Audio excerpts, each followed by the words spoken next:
आज की क्लास में सभी बच्चों का स्वागत है। इसके पूर्व क्लास में हमने इलेक्ट्रॉनिक विन्यास के बारे में सामान्य अध्ययन किया था। आइए आज हम कुछ और तत्वों के इलेक्ट्रॉनिक विन्यास कैसे निकालते हैं और परमाणु संरचना कैसे बनाते हैं इसके बारे में आज अध्ययन करेंगे। तो एक बार फिर से आप लोग को बता दूं, बोर-बरी है ना का जो सूत्र होता है आपका 2n² है ना, जहाँ n कक्षा होते हैं जिनका मान 1, 2, 3 और 4 रख सकते हैं। इनके अनुसार 4 कक्ष में बांटा गया है Kl और Mn। पहले कक्ष में 2 इलेक्ट्रॉन, दूसरे में 8, तीसरे में 18 और चौथे में 32। इसे आपको हमेशा याद रखना है।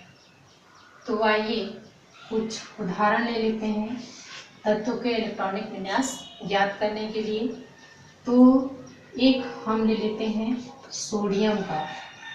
सोडियम का जो परमाणु जो क्रमांक जो होता है वो कितना होता है, 11 होता है। और दूसरा इसका है क्या, परमाणु भार। इसका परमाणु भार कितना होता है, 30 होता है। अब इसे हम इलेक्ट्रॉनिक विन्यास कैसे निकालेंगे, तो इससे पूर्व इसको लिख लीजिए K, L, M और N करके। ठीक है। अब आपको देखना है नीचे वाला जो मान जो होता है वो क्या है, आपका परमाणु संख्या होता है, और ऊपर वाला मान जो क्या है, परमाणु भार होता है। तो आपको परमाणु संख्या को देखना है। तो पहले कक्ष में यहाँ आपको देखना है कितना इलेक्ट्रॉन आएगा, उससे ज़्यादा वहाँ पर नहीं आएगा। तो पहले कक्ष में 2 इलेक्ट्रॉन, दूसरे कक्ष में कितना आना चाहिए, 8, और तीसरे कक्ष में यहाँ पर अब जोड़ लीजिए 8 और ये 2 कितना हुआ, 10। इसके पास कितना बचा, केवल 1 इलेक्ट्रॉन। तो एक जो इलेक्ट्रॉन जो होगा वो किसमें चला जाएगा, वो तीसरे कक्ष में चला जाएगा। ये था आपका क्या, जो सोडियम जो होता है वो 3 कक्ष में बटेगा, K, L और M में। ठीक है। तो इस प्रकार से इसका इलेक्ट्रॉनिक विन्यास 2, 8 और 1 में। अब इसी के आधार पर हमें बनाना है परमाणु संरचना। तो इसे बनाते हैं।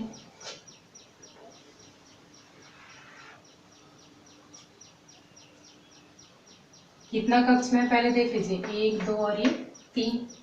तो 3 कक्ष तैयार कर लीजिए। मध्य वाला क्या है, आपका नाभिक होता है।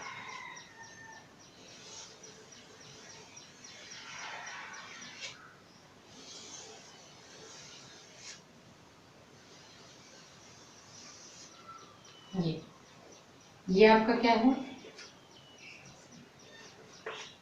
सोडियम। और बीच वाला भाग क्या है, नाभिक है। तो नाभिक में क्या होता है, प्रोटॉन और न्यूट्रॉन। अब देख लीजिए यहाँ पर पहले कक्ष में कितना इलेक्ट्रॉन है, 2 इलेक्ट्रॉन है। तो ये जो है हमारा है ना, कौन सा कक्ष है, ये K। ये वाला क्या है आपका L, और ये वाला जो है आपका क्या है, M है।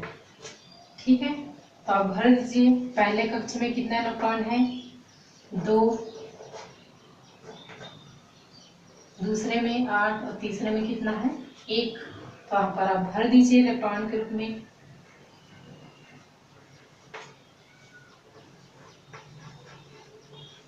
ये पहले कक्ष में 2 इलेक्ट्रॉन, दूसरे कक्ष में कितना इलेक्ट्रॉन है, 8 इलेक्ट्रॉन है।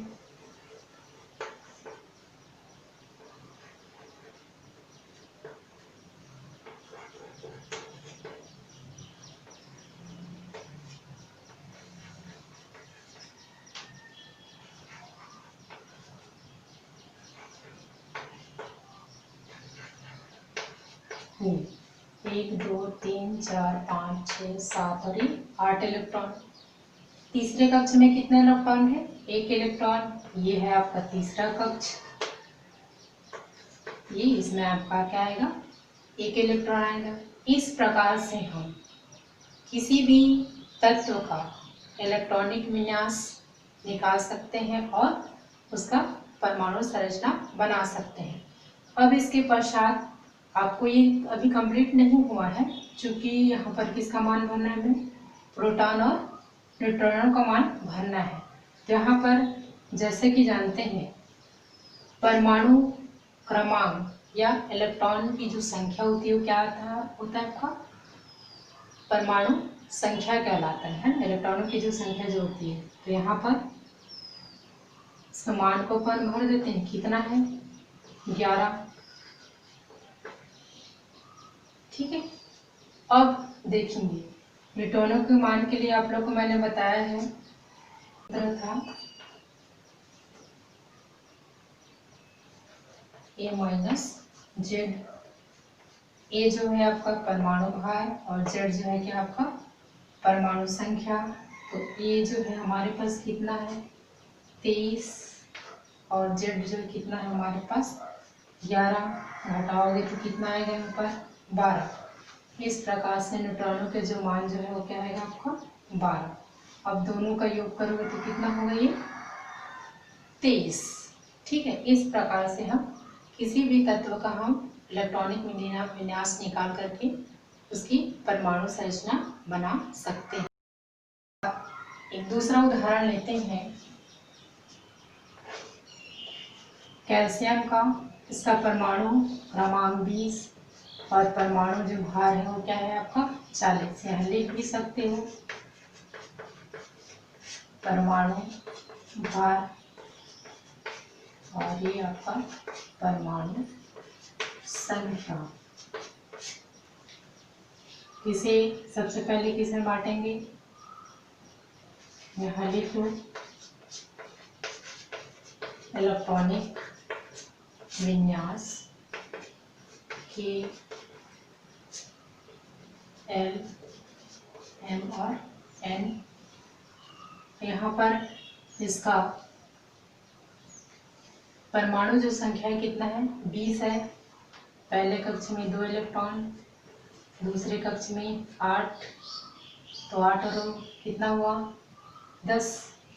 इसी प्रकार से हमें अगले के लिए डायरेक्ट, जैसे यहाँ पर 18 दिए हैं तो डायरेक्ट हम 10 नहीं भर सकते। हमें सबसे पहले प्रत्येक कक्ष का अष्टक पूर्ण करना है, यानी 8 इलेक्ट्रॉन जो है क्या होगा? पूर्ण करना होगा। उसके बाद में शेष जो बचा हुआ जो इलेक्ट्रॉन जो होता है वो हमेशा अगले कक्ष में जाएगा। तो ध्यान रखेंगे क्या करना है आपको?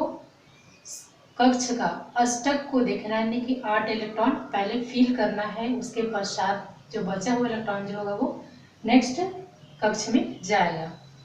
तो यहाँ पर भी हम क्या ले लेते हैं? 8 इलेक्ट्रॉन। अब कितना हो गया?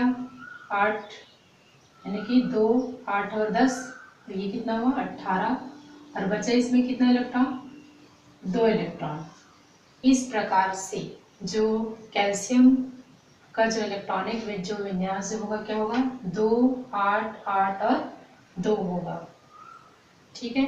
आइए हम इसका परमाणु संरचना बनाते हैं। 4 कक्ष में है तो हम इसको ऐसे कर देते हैं, ऐसे भी बना सकते हैं। ठीक है।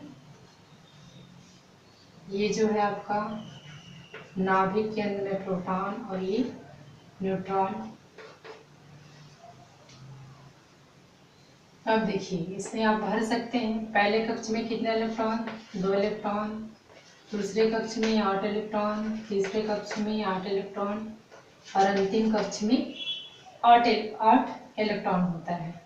अब इसमें परमाणु संख्या ही क्या है आपका? प्रोटॉनों की संख्या है। आप इसको फिल कर दीजिए। ठीक। अब इसके बाद में आपको क्या निकालना है? n का मान। A माइनस जेड हमेशा याद रखना।